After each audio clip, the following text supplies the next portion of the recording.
07 Fiesta ST, and it's modified. So we'll get straight into it. How long have you had this now, Lee? I've had it just over 2 years now. Just over 2 years. What? Yeah. Obviously, you can see there's quite a few modifications on this. Yeah. If you want to tell us what we've got. Obviously, I've got the splitter kit. You can see front splitter, side skirts. I've got the boot lip on the rear. I've got IGT induction kit. I've got a Backbox delete at the minute. Other than that, that's about it at the minute. It's got a stage 1 Mountune map on it. Stage 1, yeah. Stage so 1. what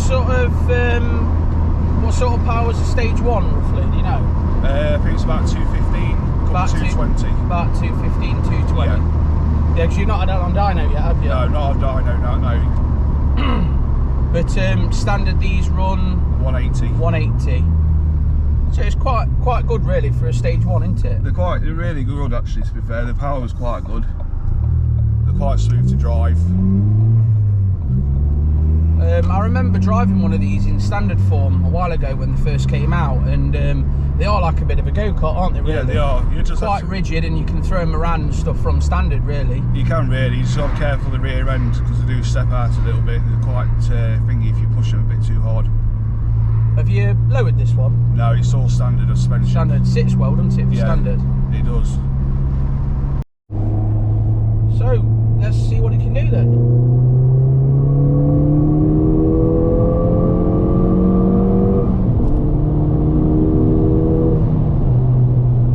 Pulls well, doesn't it? Yeah, it does.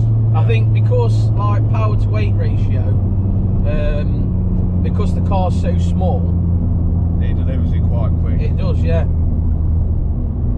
Yeah, it's good. So, leading on then, have you got any other plans for the car or what you want to do to it, or are you leaving it as it is? I might leave it as it is for now, but I would like to go stage 2 eventually. So,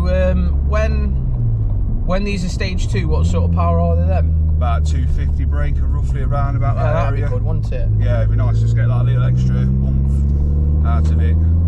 I've seen some on Facebook and that where they've got like hybrid turbos in like over 300 horsepower. That's crazy, isn't it? Yeah, one of these. It is really, because you can actually do it on some of the internals as well with 300 brake out of a box of it. Ah, that's good. So we're just going to go ahead now for some cinematics and whatnot. So stay tuned.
Right, so Lee's kind of let me have a go.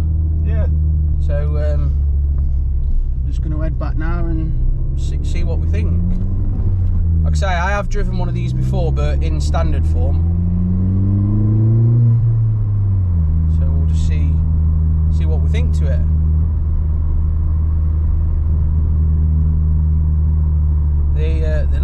like little nippy things, aren't they? Yeah, they are. Like, I love them. obviously, I'm so used to the Mondeo, but it's like a big boat. I mean, it does go well with what I've done to it, but this is your hot hatch, innit, sort of thing. It's the main hot hatch. Nice and tight. The seats hold you well as well. Yeah, they are comfy. They are comfy. It's an ST3, isn't it, this? Yes, ST3 style pack. Oh yeah, because it's got the illuminated tread plates and the painted calipers, hasn't it? Yeah, it comes with the tinted windows as well.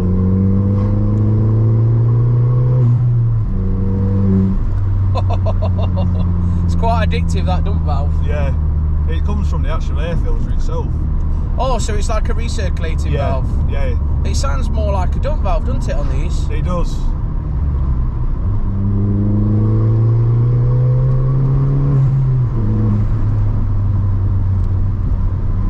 I love how tight it is for standard suspension. Yeah, that's why I kept it standard, because I think... Well, it's great all-rounder, isn't it, really? It's comfy to drive. Obviously, I use it every handles day. well. I guess with the splitters on, etc., if you was to lower it, you'd be scraping everywhere, wouldn't you? I'll be catching it. You've got the full low-line kit on this.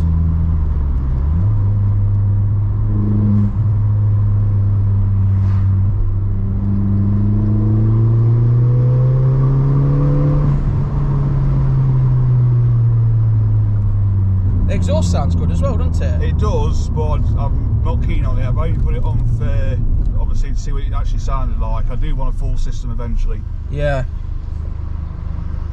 It's alright for now though, isn't it? Yeah, it's alright for now. At least it gives a bit of noise. Yeah, you get a bit of noise out of it. It just, I'll just say the top end revs on it, it sounds the whistles a bit, which I don't like. What gets me, it's so different from being a passenger to a driver, the way that a car feels. I don't know if you lot agree, but totally different experience when you're a driver. I suppose you're like in control of everything, aren't you, and whatever like that, so.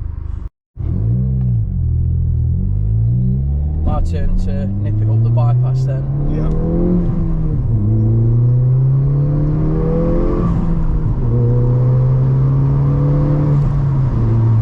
Like you say, it's just so smooth. Yeah.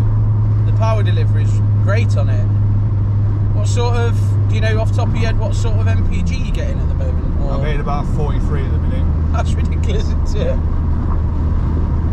They're still classed as an EcoBoost engine as well. Oh yeah, they are, aren't they? Yeah, so 1.6, aren't they? Yes, 1.6, yeah. 4-cylinder. Yeah, 4-cylinder. Whereas the Mark 8s, are they a 1.6 but a 3-cylinder? Yeah, they're down to 3 cylinders now. They're putting down to them. That's crazy because they're slightly more power, aren't they? About 200, the Mark 8s, out of a 3-cylinder. So they've lost a cylinder and you get like 20 brake horsepower more, but I guess from factory they're more tuned than these are. That's where like your Mountune comes in and whatever like that. Yeah.